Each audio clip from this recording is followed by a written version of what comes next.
கல்பஹுலில்லாஹ் தம்முடைய உள்ளத்தை அல்லாஹ்வுக்கென்று ஒருமுகப்படுத்துறார். ஒருமுகப்படுத்தி கவனச்சிதறல்களுக்கெல்லாம் இடமில்லாம தொழுகிறார். அப்படி தொழுது விடுவார். அதன முக்கியம். கவனச்சிதறல் ஏற்படாம தொழுகிறது தான் பெரிய விஷயம். இன்றைக்கு நம்ம பலரும் தொழுவோம்.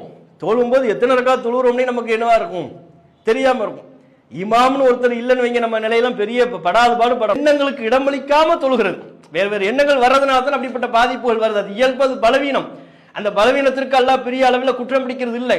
ஆனால் தொழுகைக்குரிய முழுமையான சிறப்பை நாம் பெற வேண்டும் என்று சொன்னால் அல்லாஹ்வின் தூதர் அவர்கள் சொன்ன ஃபர்ரக கல்பஹுலில்லாஹி தம்முடைய உள்ளத்தை அல்லாஹ்விற்கென்று ஒருமுகப்படுத்தி எல்லாமே வேறு எண்ணங்களுக்கு இடமளிக்காம ஒரு தொழுது விடுவார் சொல்ல சிறப்பு சொல்றாங்க பாருங்க. இந்த செய்தி முஸ்லீம்ல 1512 15-12 எவ்வளவு பெரிய சிறப்பு பாருங்க. இல்லன் சரஃப மின் ஹதீஅத்திஹி கஹைஅத்திஹி யௌம வலதத்துஹு உம்முஹு அவருடைய எல்லா தவறுகளும் பாவங்களும் மன்னிக்கப்பட்டு அன்று பிறந்த பாலகனை போல் ஆகிவிடுகிறார்.